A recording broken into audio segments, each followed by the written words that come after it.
My name is Seth Spillman. I'm Chief Marketing Officer here at the museum. It is my pleasure to welcome you here and to introduce our moderator for today, Mr. Rex Linn.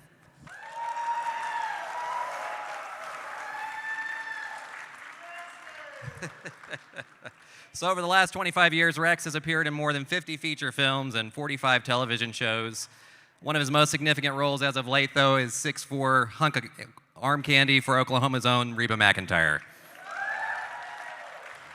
Fun facts for us Okies, he also has some Oklahoma roots. We are both Oklahoma State grads. Go Pokes. But apparently Rex is a huge Texas Longhorns fan as well, so I guess we'll let that slide. So, but seriously, he's a great friend of the museum. We're very happy to have him here, Mr. Rex Linn.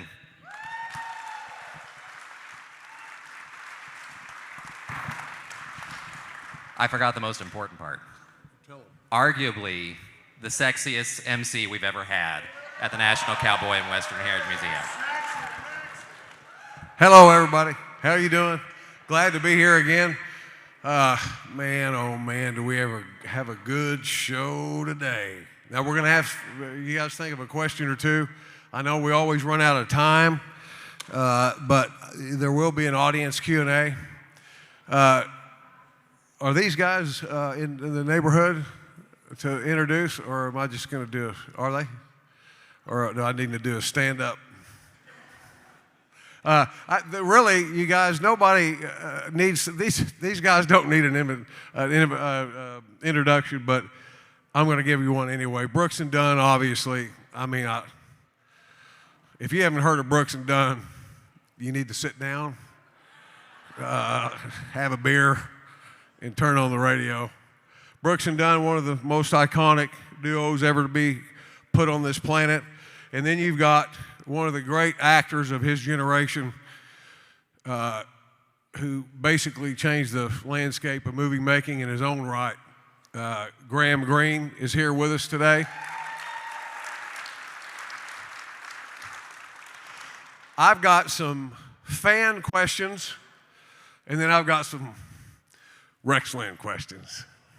They may not like the Rex Linn questions, I don't know, but they're going to get asked them anyway. We got some great fan questions. So are we ready to bring them on? For no further ado here, let's bring on Brooks and Dunn and Graham Greene.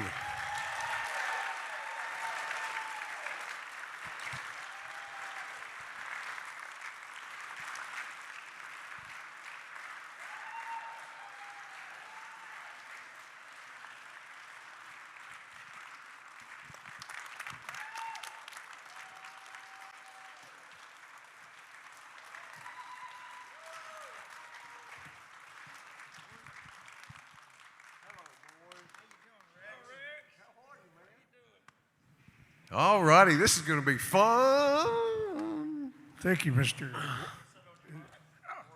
Wax Lynch? Linn, L-I-N-N. Oh, yeah. Good to see you. And you're West Studi? Yeah. Okay. I ended up in the wrong place. Yeah, and I like how he threatened us with dangerous questions like, we know Reba a little bit too, dude.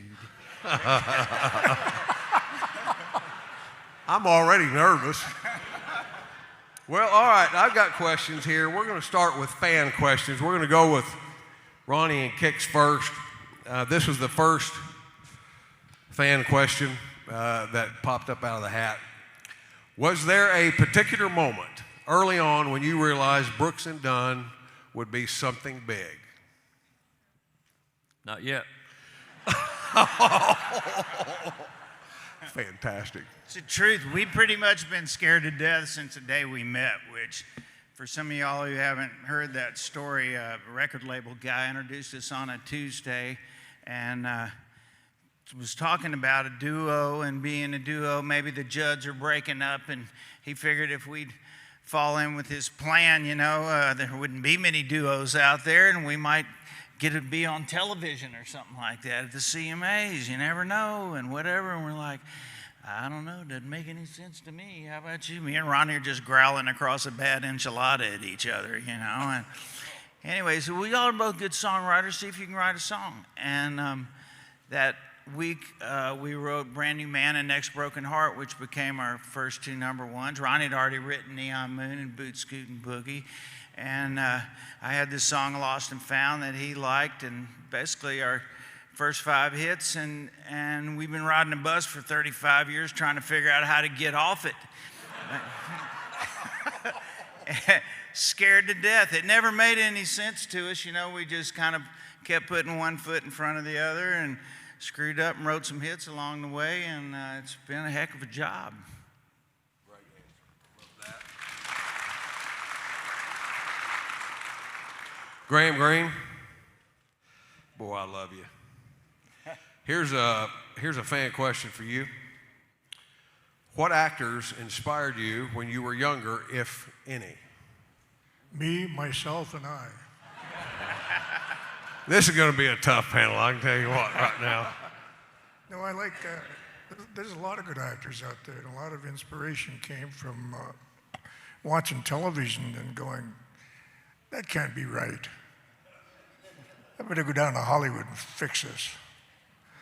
And there's still a lot of actors that I would have liked to work with, but now they're threw their saddle on the fence and disappeared over the hill. But there's still a few around that they need work. But Can you name one? Rex Linn. Good night. See you guys. All right, thank you for that. You just made my whole weekend. All right, going back to, this is going to be a Rex Linn question for Ronnie and Kix. See, that's a focus. That's a focus right there, because he said some that really need work, and Rex is like, "Thank you." Yeah, it's like, never mind. I caught that though. I like this question. You guys might not. How did you handle the changing landscape of country music while staying true to your sound, or did you even have to? There's a big temptation to chase trends. You know, you think, well, okay, what we've done is over. And I heard George Jones say it one time. He said, "Don't chase trends. Do what you do. Stay true to it." And it's just like anything else. I've learned it. I can say that easily from the backside now. Looking back, it's going to change, but it's just like clothes. I mean, they come back. You know, it circles around and it comes back. But we just do what we do. I mean, I don't know if we could do it any other way. Do you? No, and I think we were old enough when we got started. You know, Ronnie had some kind of record deals. I was on Capitol. We both just hadn't hit a lick as solo artists, and it didn't make any sense that we'd be a duo. Neither one of us are the best harmony singers in the world, but you know, when we wrote those first songs and put that first album together, it's like, what do we got to lose here?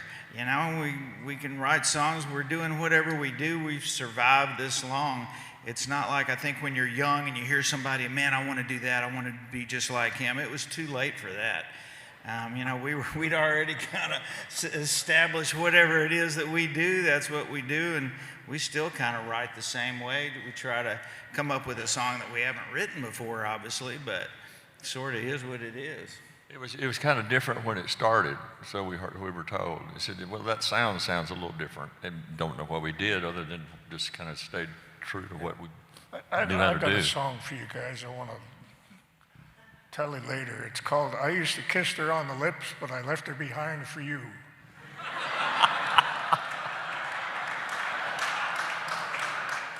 Y'all Good will night, laugh everybody. at anything.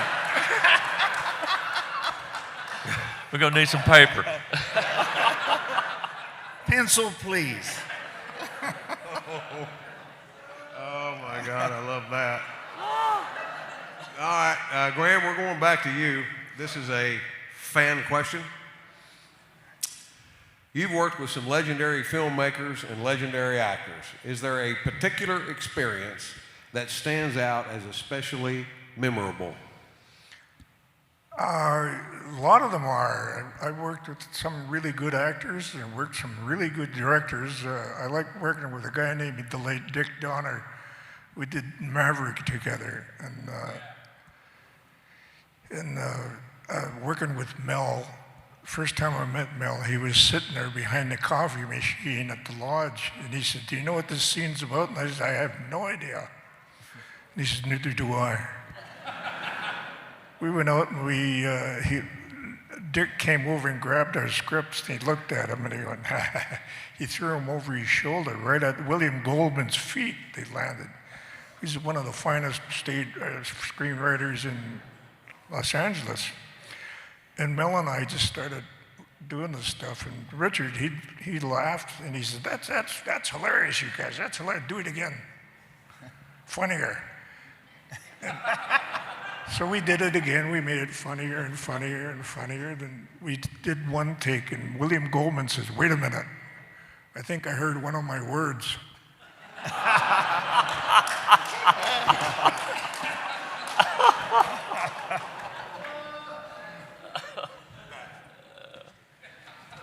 Better, isn't it? All right, Ronnie, Kix,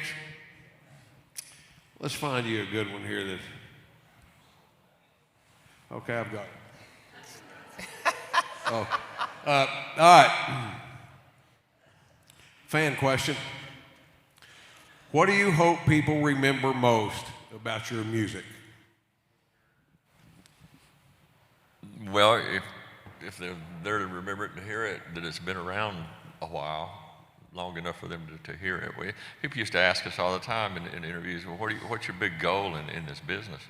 It's just it's longevity. It's just to be able to stick around and kind of make a mark that a lot of people can relate to in all planes of life. And that's the music doing that. You know, it's songs like Neon Moon and whatever. Mm-hmm. You know. It's just, that's the goal. Kind of write what you see and live. And sometimes we make fun of ourselves because there's no other choice other than to go jump out the window, you know. And I think that's it. Music. It is. And hooking something that matters, you know. It's really fun to write songs that people dance to and whatever, and create a great vibe for a night. But you know, there's some nights with, again, not to pat us on the back, but my favorite song we wrote together was Red Dirt Road. And, you know, in a coliseum full of people, you know, when they're just all singing at the top of their lungs and you can see the look on their face, you know they have a part of their life that was spent listening to that song, hearing that song, just like me. Ronnie and I are fans. That's the whole point of this. We're fans bigger than anything. There's a reason that you dedicate your whole life to this, just like Cowboys. You know, Cowboys inspire you to the point that you just want to be one. You just got to do whatever it takes to be one. And you know, when you light up a room and they sing it louder than you do, and you look at their faces and you know they're moved, this means something to them. This isn't just music. It really means something. And I think about the songs in my life that inspired me that way. That's when I walk off the stage going, man, we did something there. We really did.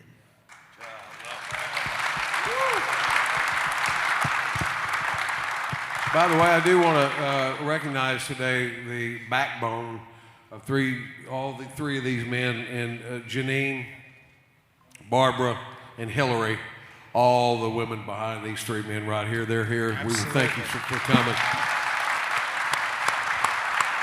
Thank you guys so much. That's a good one. Janine spends more time in front of me dragging me along than behind me.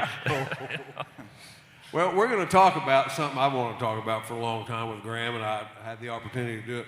Graham, you were in one of the greatest Westerns ever made, and one of the greatest films ever made, Dances with Wolves.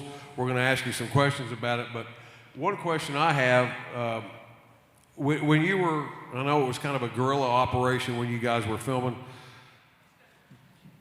in the middle of filming Dances, did you feel like at all that this was something special, or that it might possibly be a landmark in cinematic history, which it is? Did you get that feeling at all? Yeah, it was the gorillas, I guess, that did it for me. No, I had no idea it was going to be what it was or what we were doing. Or we'd be in one location one day, and the next day they wouldn't tell us. We just all load into a van and show up and shoot the thing and hope that God I remembered Lakota, because I don't speak the language. I had to learn it. It took 7 or 8 weeks to learn that language. And one morning I got up after I learned it all and I forgot everything. Couldn't remember one word of it. And these people kept coming up to me and talking Lakota to me, and I said, I don't know what you're saying. I don't speak the language. I learned it phonetically, but they all thought I was a speaker. I guess I did okay. But the memorable time was when they brought the buffalo hunt. They had all these buffalo. It took them a week or two to corral them all. And that night was one of the biggest thunderstorms they had seen around Pierre, South Dakota. And it spooked the buffalo, and they ran for 8-10 miles through every fence they could find. And they were scattered all over, and they had to start re-herding them back in again. And this old cowboy, he's sitting there, and he goes, "Buffalo, shoot. It's easy to herd as long as you go where they wanna." You guys had to chase them, didn't you? I mean, basically, when they got together, that you would go to that location and start filming? Yeah, that was it. They had helicopters, trucks, everything chasing them to get them to run. And they come up, and they had these little cameras called ISOs, small cameras, buried in piles of straw, and the buffalo would run up to them and stop and go, "Oh."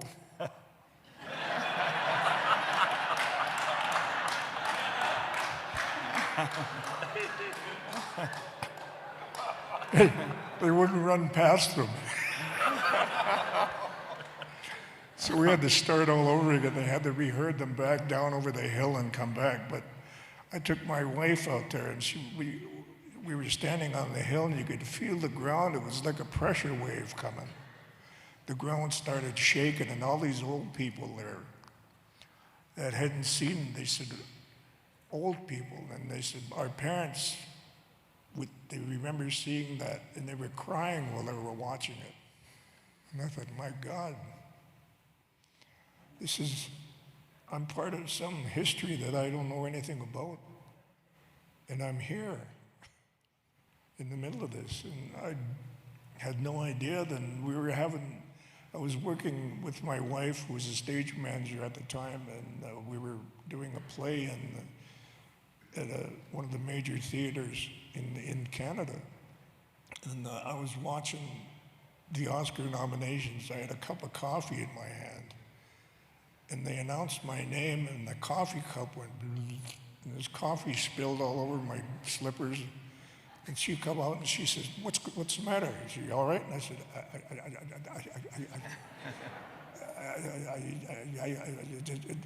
Oscar nomination me. I just got nominated.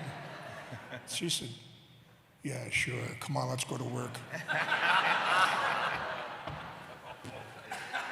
Love that. I got a bunch more questions about dances and a lot of your other work.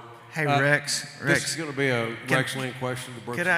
Could I just add I don't have any short stories, but just a brief Dances with Wolves, how it touched me briefly. Ronnie and I were coming off stage in Columbia, Tennessee one time, and I might have been slightly overserved that evening. And it was by the encore, which is when I overserved myself. And anyway, I came off after that, and I took my guitar off, and I hit myself in the face with it.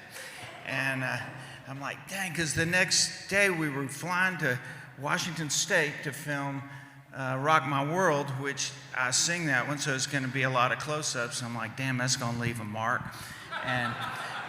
And I walked down to the dressing room, and I ran into Ronnie. He goes, holy crap, man. I went, what? He goes, go look in the mirror. So I had a hatchet gash there in my face that I made. I'm like, crap. So to the ambulance, whatever. So this guy sews me up in Columbia. He did a good job at the time. And but I'm like, oh, what am I going to do? And so we start filming tomorrow on this video. And at the time, it was a whole lot of money for us. And so I called Clarence, never do this, our manager. I said, hey, sorry, but I really don't care what it costs. I said, please call somebody in LA, call William Morris, and just tell him there's got to be that guy, you know, who does Benjamin Buttons or whatever, makes old people young people old. I don't care what it costs. Just please tell him to bring his stuff and fix me. I need to get puttied up tomorrow, okay? Please. I need to get pretty again. This is important. So anyway, I'm in the dressing room, and I'm just staring in the mirror going, you freaking idiot. And he walks, you know, and he's got his book. They have their book, you know, it's got pictures at the time, Polaroids of the things that he had done, the miraculous things that a makeup person can do. And he says, would you like to see my book? And I go, yeah, sure, let's look at it, you know. So I open it up, and here's like 6 Polaroids on the page, and it looks like 6 Polaroids of marshmallows. I'm like, okay. I flip, same thing, the next page. Same thing, the next page. I go, dude, what am I looking at? He goes, well, did you see Dancing with Wolves? I go, I did. I saw it. It's a great movie. He goes, well, you know that scene out there when they had skinned all the buffaloes and the buffaloes were all out there on the plains? I go, yeah. He goes, that was me. There weren't marshmallows. It was the freaking buffaloes out there that he had done the makeup on the buffaloes. He did that. And I'm looking at this little stitch in my face this big. Anyway, if you're wondering why I was wearing these giant sunglasses in that video, it wasn't trying to be cool, okay? He wasn't the guy.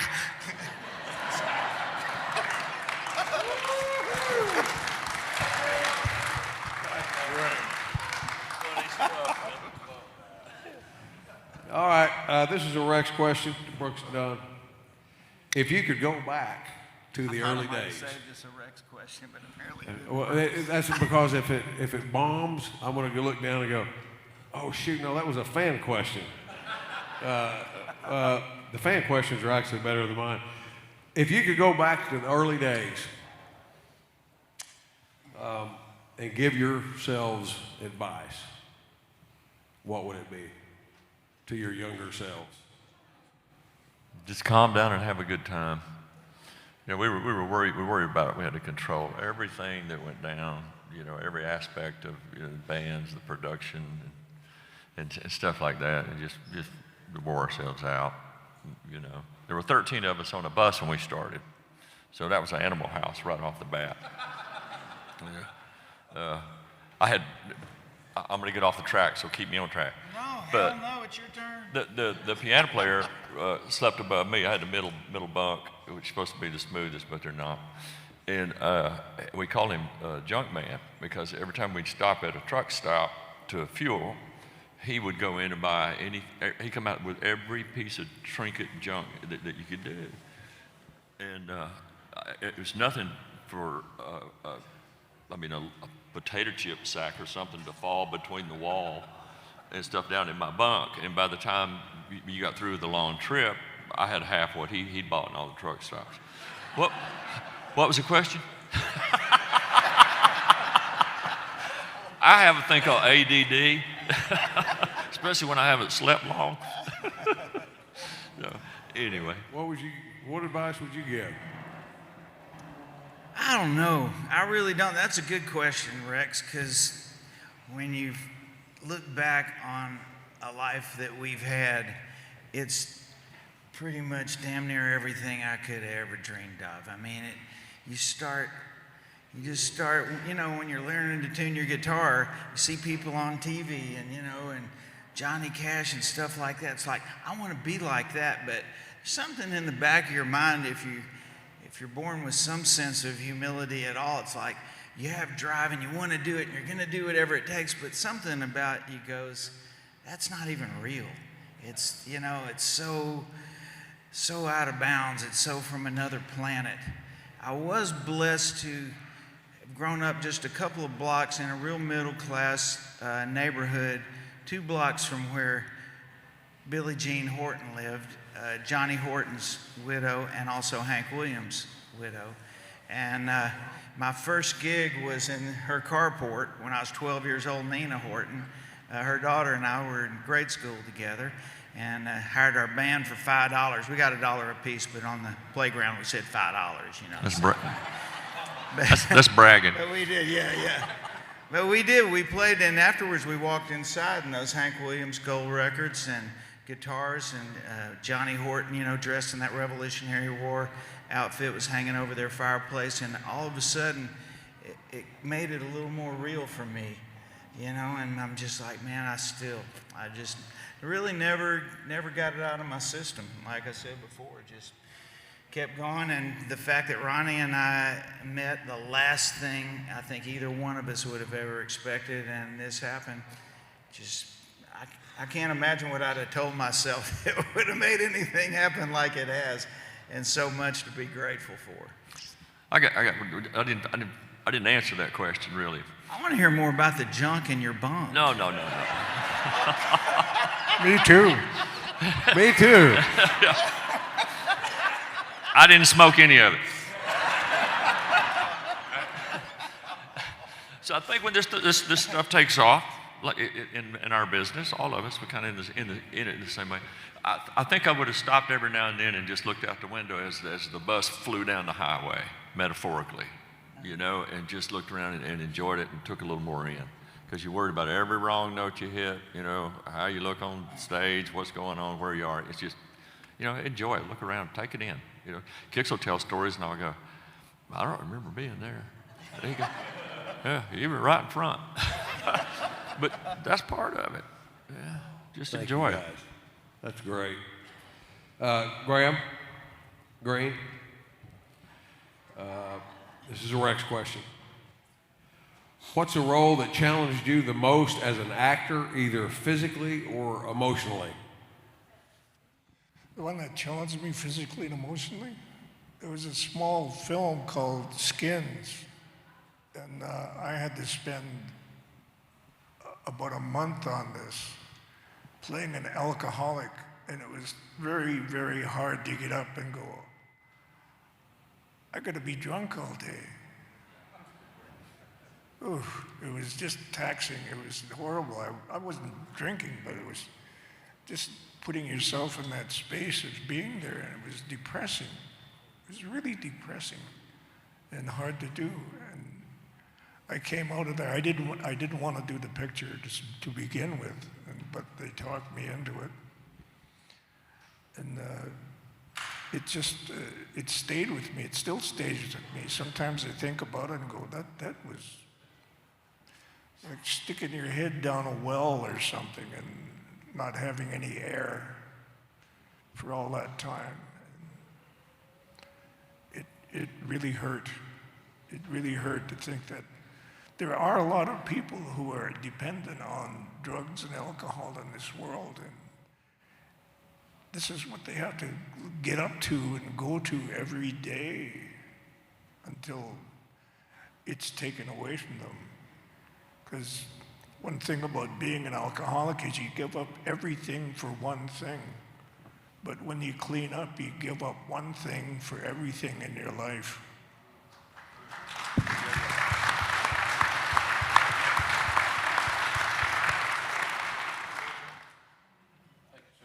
Thank you. Ronnie, Kix, this is going to be a fan question. No, it's not.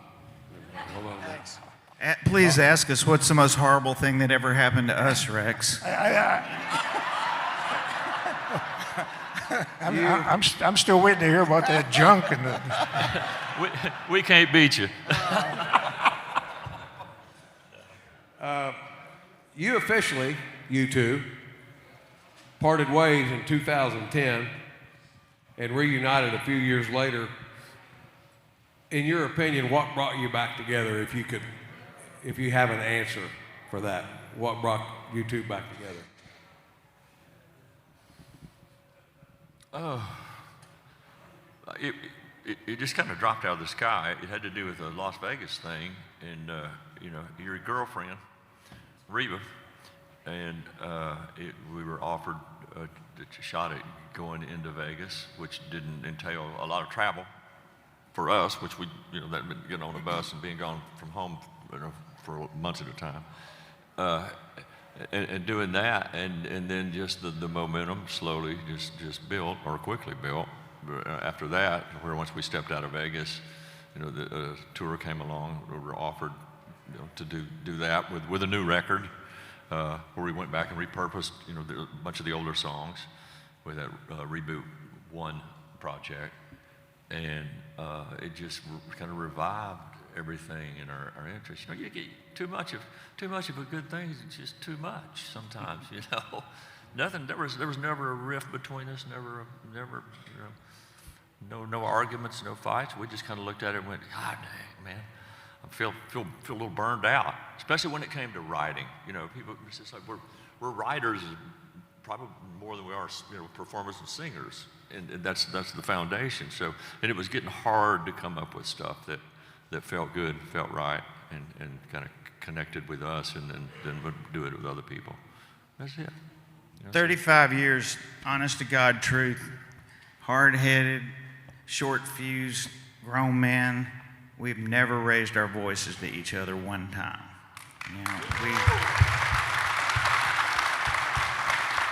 Not that we always agreed, but we could always turn our back and go, we'll come back and deal with this when we cool off, Just have, and sometimes that much sense will allow you to come back and do it again instead of just burning every bridge that's you can see in front of you sometimes. So I'm really grateful we had that. We did have that reunion. And Rex, you should know better than anybody, hot-headed redhead goes, y'all get your guitars and get down here to Las Vegas. We're going to do this.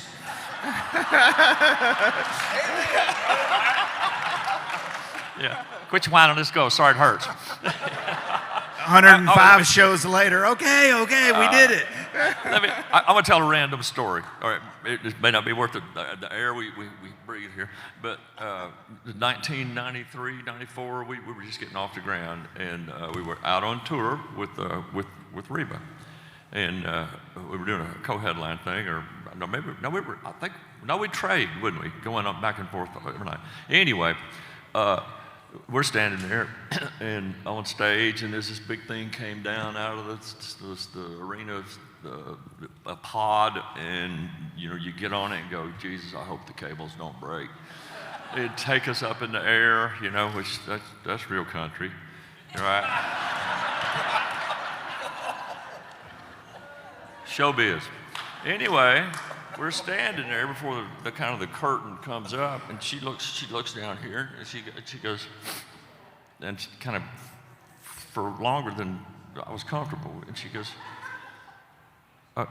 "You a cowboy? You ride?"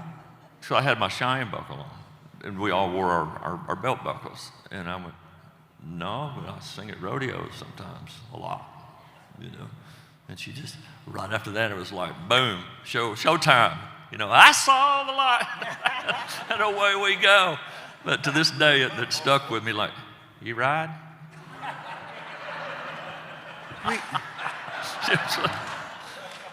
No, but I got a buckle. I asked her before we came on, I said, should I wear a buckle? Just punch it, or she goes, yeah, wear the biggest one you got. I love her. Ronnie and Reba at the end of that tour, coming for our encore, they would sing the classic "You Don't Know Me." And you put your hand in mine, then you say goodbye. I said, oh, great. But I wait, and then when they get done, I pop up at the other end out of a trap door and do this real ZZ Top kind of version of Cotton Fields Back Home with Reba, which is all great, except for every night I'm waiting underneath the stage on this trap door with the crew down there, and we've got ear monitors in so I can hear them singing, so I know when I'm gonna pop up, and I got a headset microphone on, but they can't hear me, but I'm listening to them, and so Ron and they're, toe to toe staring in each other's eyes, whatever, and me and the crew down there having our moment, and you put your hand in mine, and I go, yeah, baby, put your hand in mine, and then you say goodbye, and I go, oh yeah, tell it to me, honey, tell it to me now, So I got this whole routine going under the stage while they're having this romantic interlude on stage singing this wonderful country classic. And then I pop up out of the deal, and we go, and me and Reba, da-da-da-da-da-da, oh, cotton fields back home, bam. Goes dark, you know, the curtain comes down, crowd's going crazy, it's awesome. Reba looks at me, she goes, I love the new word to You Don't Know Me. I went, oh no. My microphone's been on in her ears the entire song. Reba hates me, by the way, in case y'all are wondering. Yeah. Oh, funny stuff. She's one for no nonsense on stage. Where you get out of business, take care of the show, and then, you know, maybe we'll kid around if she's around long enough. She's off the stage and gone. Yeah. But anyway, she calls us 12-year-olds, and that's not bad now. Thank you for sharing that, kid. That's fantastic. Reba asked me, she said, have you ever met Brooks and Dunn? And I said, no, but I listened to their music. And she said, oh, they're quiet, wonderful, kind boys.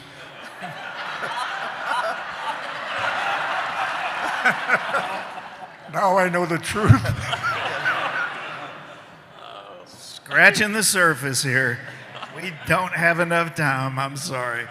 I tell you what, between the four of us, yeah, I'm not going to get into that. Never mind. Don't. Graham Greene, I've got another question for you that I'm pretty proud of. You may not be.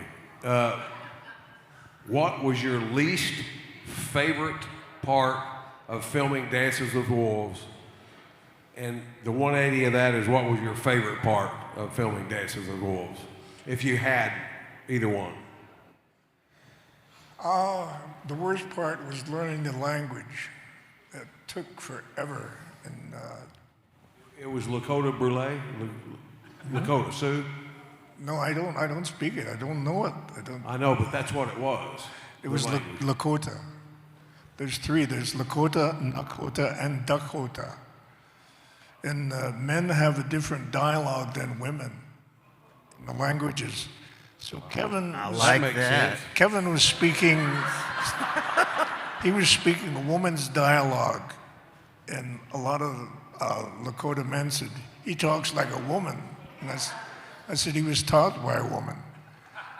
Then my favorite on the thing was the day we wrapped. I was on my horse, and this guy was standing there with this little boy, and this little boy looked up, and he said, I said, you okay? And he goes, that's my horse. My dad had to sell my horse because we didn't have enough money to do this and that. And I said, you'll get him back, don't worry. So I went to the producers and I said, make sure this young man gets this horse back. If I have to pay for it, take it out of my check.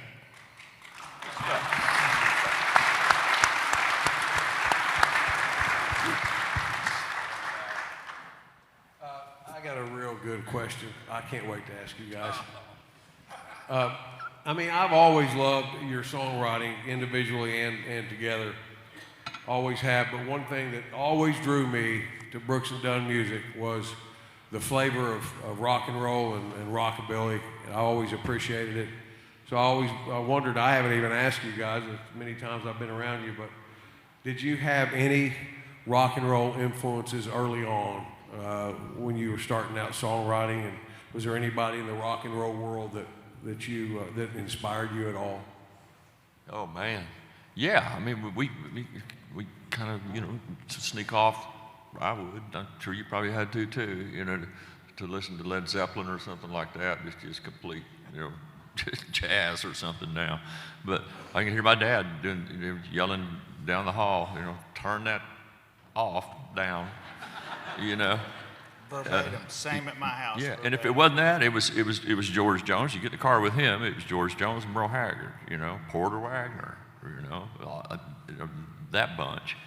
So no, and then the Eagles came along and kind of made it all, kind of brought it together, softened the blow, you know, between the Zeppelin and Haggard. I'm thinking, well, that might be cool. I like that. So anyway, it ended up just subconsciously making its way into the music that we do, you know, and have done. over the past. I'm glad it did. Absolutely, yeah. And you know, people throw rocks at the change in country music through the generations. You know, since Dulcimer came down out of West Virginia or wherever it came from, it's continued to evolve. And young people do that. You know, when you don't necessarily, you might be influenced by what your parents are listening to. Probably all of us were, but you don't necessarily. You also want to hear what your friends are saying, you know, in high school and college and whatever. When you're young, it's like everything kind of gets in the water. And yeah, there was lots of rock acts that when I was playing bands in college, I was playing, you know, Rolling Stones, and shoot, when I was playing in grade school with my first band, I was playing Can't Get No Satisfaction and Hey Good Looking in the same set. Didn't know the difference. There was all stuff that I loved to play and sing, you know, and it's not till you get older we start getting judgmental and all that. But it was funny, I told this story earlier about Brad Paisley, you know, complaining about there needed to be more Telecaster guitars in country music, you know, get it more traditional. And Buck Owens jumped up on our bus in Bakersfield, and he was laughing about it. He said, "Boys, I got booed off the stage of the Grand Ole Opry for playing the Telecaster." You know? It's always been moving, and yeah, a lot of great rock music, in my opinion, you know, was made in the 70s and 80s, and you hear it all the time, and especially just musically. It was a real creative time for music, and I think Merle Haggard would have been the first to agree. Ronnie talks about when we were cutting Hard Working Man, and Merle came down to the studio to hang out with us. Ronnie was scared to death because, this isn't country, you know. Merle loved it. Yeah, he was nice about it, but I felt, in the back of my head, going, man, of all times to bring Merle Haggard in the studio, and we're doing Hard Working Man, you know. But yeah, he could pop a telly too, though. Yeah. Well, that's a book. You know, you could go on and on about influences and how it works from generation to generation and stuff. And then every now and then, you know, there come cycles in the culture where people will go, enough. All right, let's go back. Let's go. I don't think it's go back. Let's go to that spot. Mm-hmm. You know, and it'll take off. Acts right now. Yeah. I mean, like Zach Toppin acts like that. They're just like, y'all remember this? You know, traditional country. Yeah, and I heard Keith Whitley right there, and Keith and all those guys, Ricky Skaggs. Remember when they came, and there was a big kind of pop music sounding stuff back in the 70s and 80s, and there always is that thing that goes, it'll take you back to where you want to be if that's where you want to be. And every generation before you that comes along, they're cognizant of the fact that, hey, that Haggard, I mean, he was all about Bob Wills, you know, put a fiddle in the band and go there. You know, it's their way of paying homage to what came before them without straying too far off course and getting ahead of yourself. That's great. You know, we both like Gary Stewart a lot, and I remember reading about an interview from Gary Stewart. And if you listen to Gary Stewart, you wouldn't really think that he has any rock and roll influences, but he talked a lot about rock and roll. I was shocked. You know, but I love Gary Stewart. Always have. Big fan, fanatical fan. I remember playing the first bar that I played in Tulsa when I left college in Abilene, and I walked in and heard Gary Stewart playing on the jukebox over and over and over, and my head spun on my shoulders. It's like, that's the most hardcore down in the dirt country music.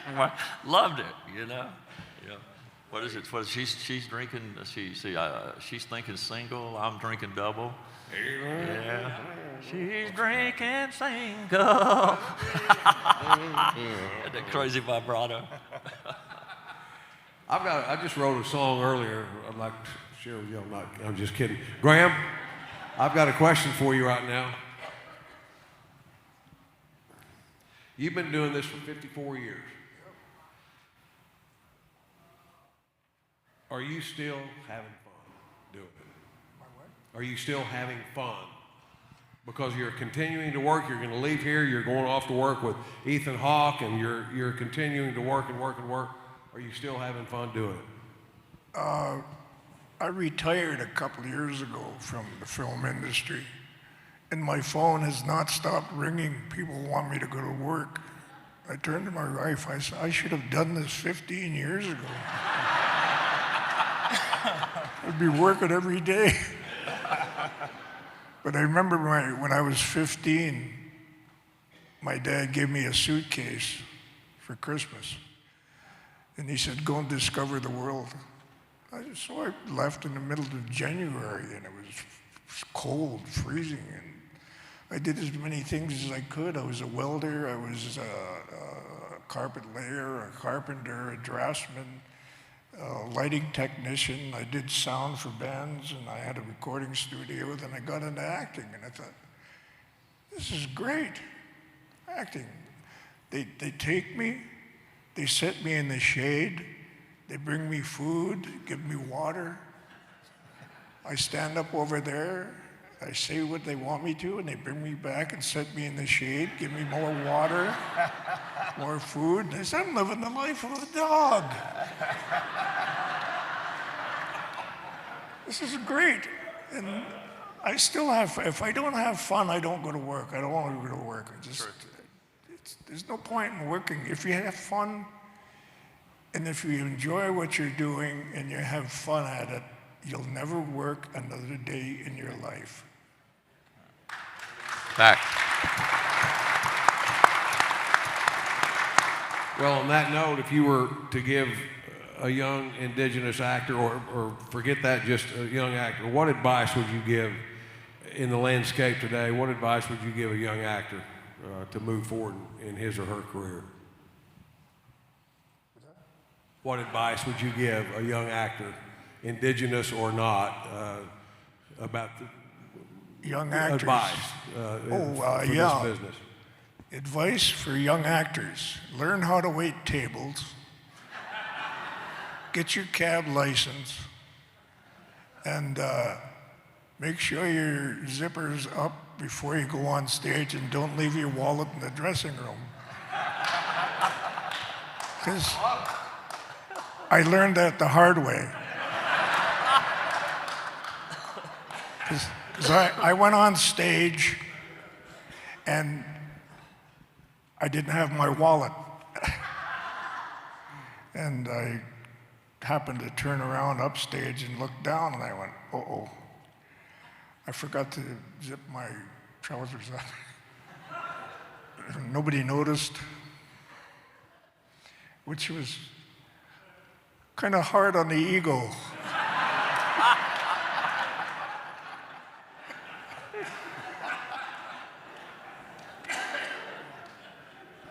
Thank you, Graham.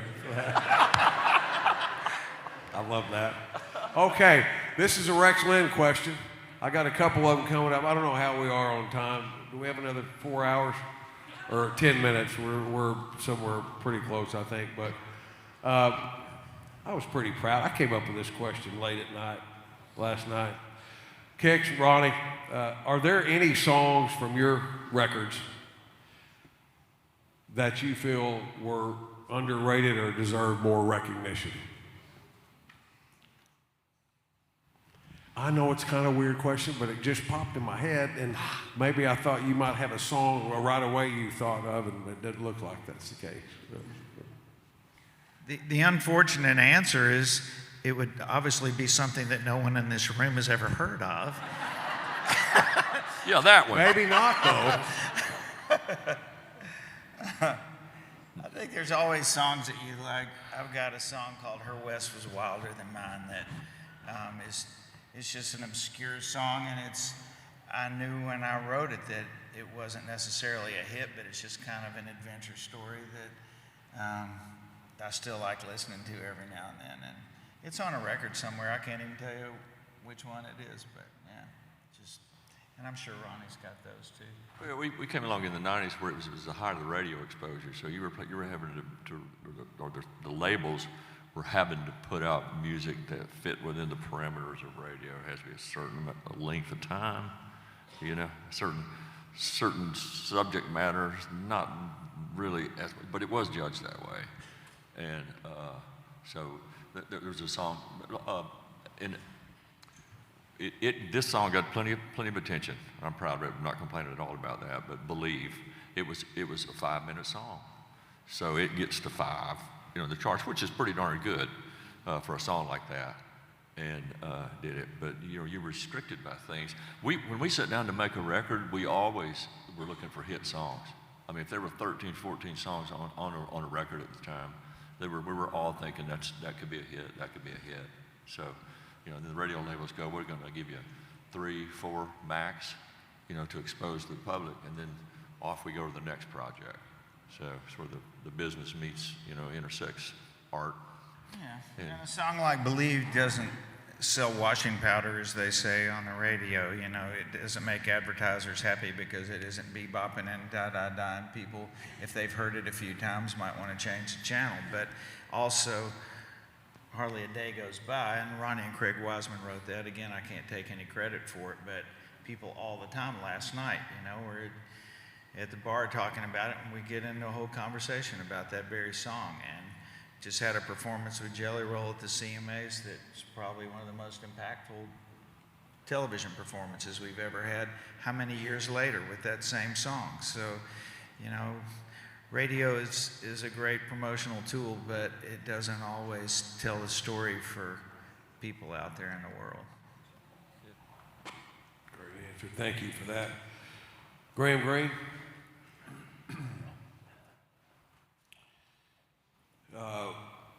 You were so fantastic as Arlen Bitterbuck in The Green Mile. You had an amazing scene with Tom Hanks in that cell.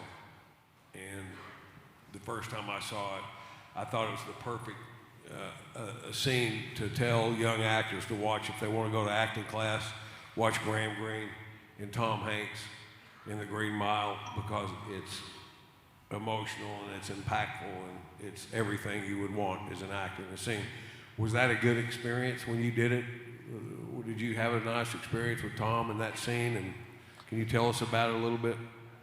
Yeah, I like working with Tom, but when I first went down to talk to Frank Darabont about being in The Green Mile, I went into Frank's office.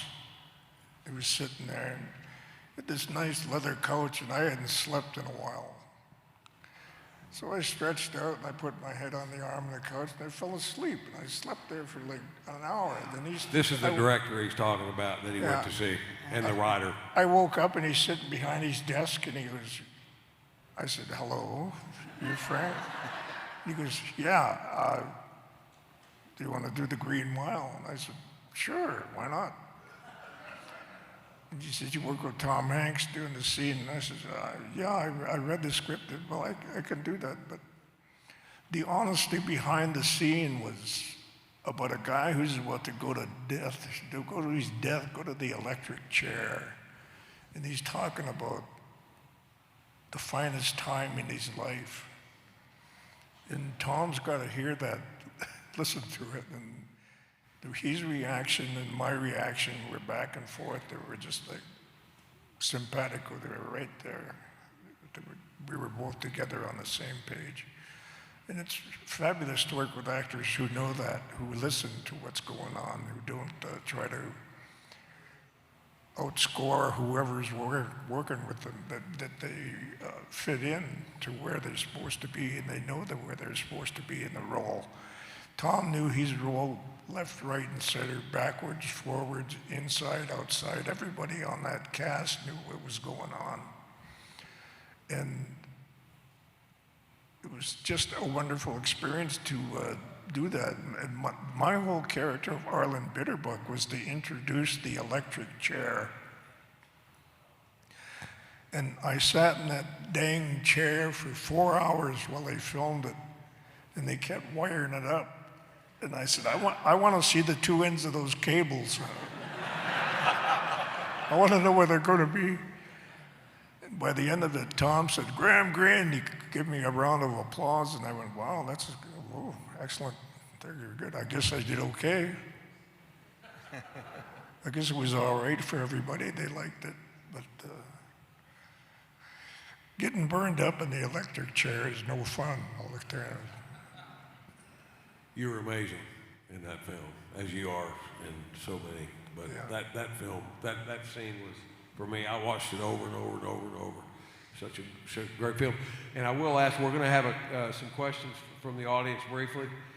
before we wrap up, I got a couple more questions for Kix and Ronnie and Graham.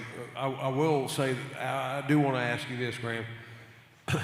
In the pyramid, or on the pyramid, of all the great roles that you've played, and you've played, man, you've had some great roles, and you've done Shakespeare, and you've done theater, and you've done children's television series, and you've won a Grammy.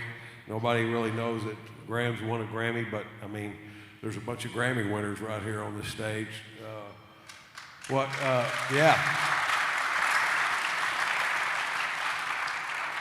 If you could put, where in that pyramid would you put Chief Kickingbird at Dances with Wolves?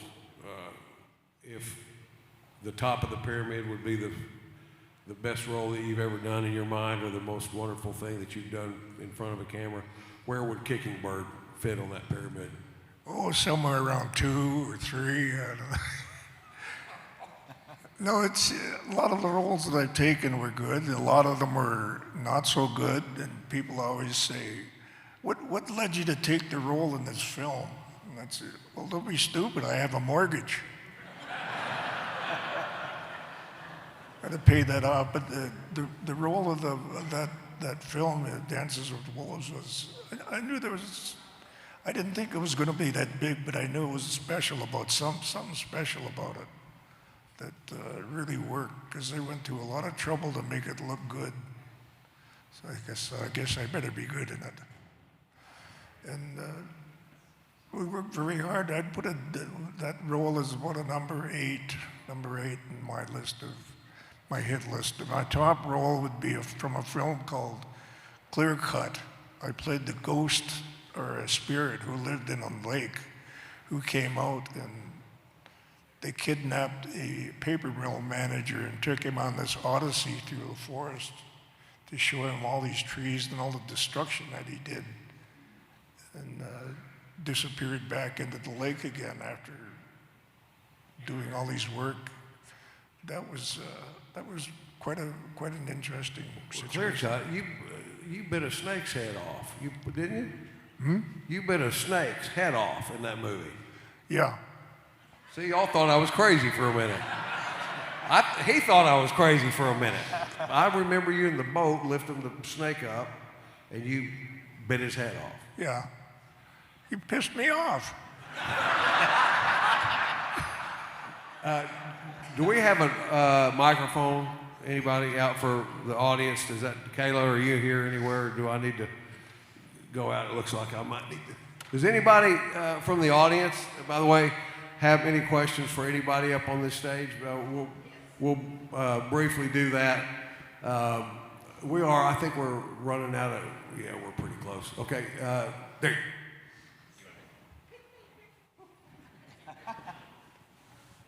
Thank you all so much. This has been wonderful, and Rex is the best MC anywhere. Good job, yeah. But the honesty and respect that you all have for your fans and each other is really wonderful. Appreciate it. Graham, Val Kilmer's just passed away, and Thunderheart is still my favorite movie role of yours. I love that movie. I loved you in Red Green, too. I loved you in Red Green. Talk about the difference, in Thunderheart, it was like a modern native story. And then, Dances with Wolves and some of these other things, a historic figure.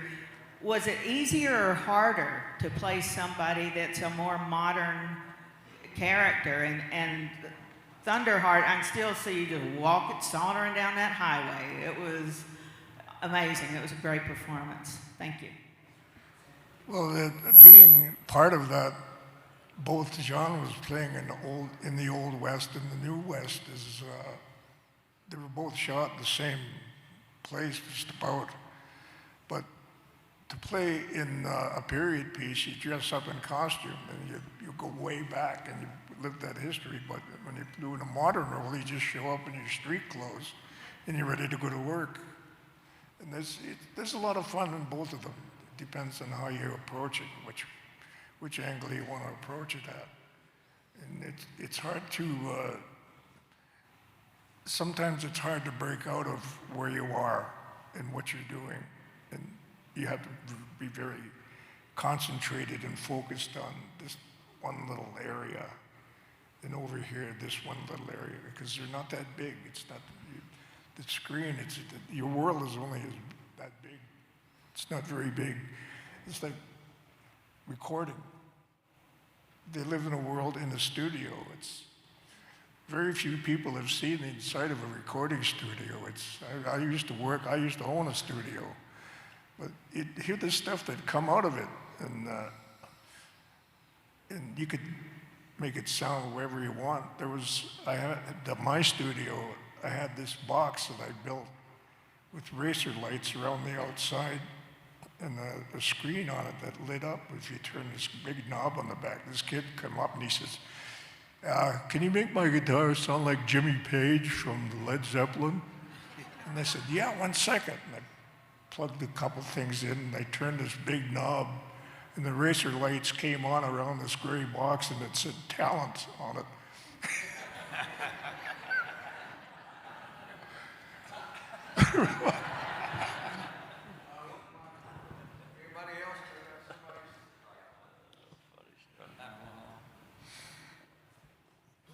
Hello, my name is Angela. I have a question for Brooks and Dunn. God forbid there wasn't a Brooks and Dunn, but let's say for Brooks and Fun, you each had to pick a different vocal duet person for your team. Who would you pick?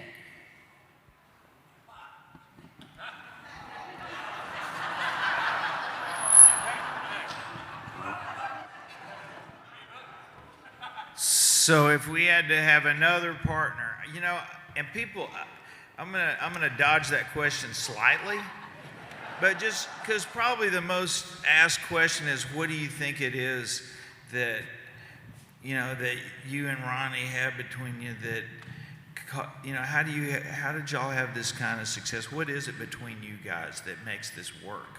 I probably is the one that we get asked as much as anything. And I really do think we really don't, personality-wise, I think our influences and whatever, we have a lot of similarities, but our personalities really couldn't be much more different. And really, it's amazing that we got through the first year just because we both had a lot of experience performing as solo artists and having our own bands and doing things our own way. And the fact that we were able to crunch through the early going and survive, I think we were able to keep putting one foot in front of the other. But Merle Haggard really, he put it on us as good as anybody, the man probably in music that we respected as much as anybody. I'll tell a quick story. When we decided we were going to retire, and we meant it pretty much in 2010, we thought there was a good chance that we were going to go our separate ways. And like Ronnie said, creatively, it was just getting to be a struggle. And we just needed a break. But we reached out to Merle, and he said he would open up for us for a couple of weeks. But we would have to go on stage with him every night. That was part of the deal, and sing a song with him. And he would get to pick the song, and it was never Working Man Blues or Silver Wings or something. He would find the most obscure thing to drive us crazy that he could come up with. Walking on the way to the stage. After the band had already worked up the song he wanted to do first off.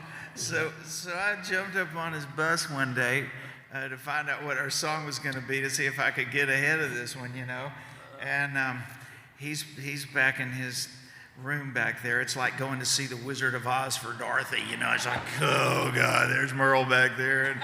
And he said, sit down, I need to talk to you. I said, yes, sir. I said, what's up, Merle? He goes, what the hell is the matter with y'all? I don't know, Merle. What the hell's the matter with us? And I could see out his window. We were in Woodstock, New York. It sold that field all the way to the last person. And he said, look at all them damn people out there. Why in the world? All them people want to hear y'all sing, and y'all want to quit. He said, what's wrong with you? I said, Merle, Pancho and Lefty is like one of my favorite country music songs. And I said, and you and Willie freaking killed it. Willie Nelson is like one of your best friends.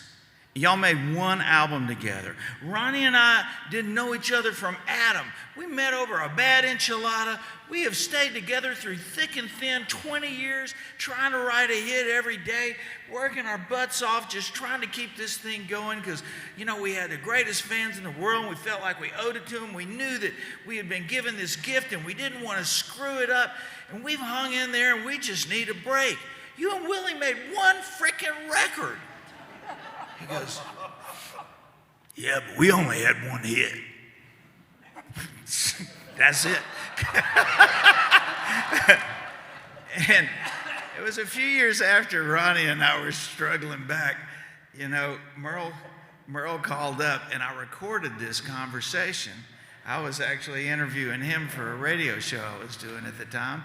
And I recorded this conversation and we're in the middle of something, me interviewing him, and he just stopped and he did it again. He goes, what in the hell's wrong with y'all? He goes, what are y'all out there piddling around? You making a record. Ronnie's trying to make a record. He goes, do you understand what was given to you? Y'all got a thing. I went, sir, he goes, a thing. Y'all have a thing. He goes, now you need to get back together and don't screw this up. And I sent the recording to Ronnie, and Ronnie posted it, and it wasn't too long after that we both admitted, maybe we got a thing, I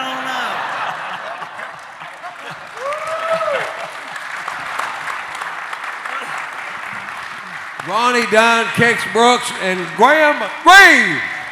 Yeah. Don't screw it up. Thank you guys so much. One of the highlights. know. Great job, Rex. Thank you.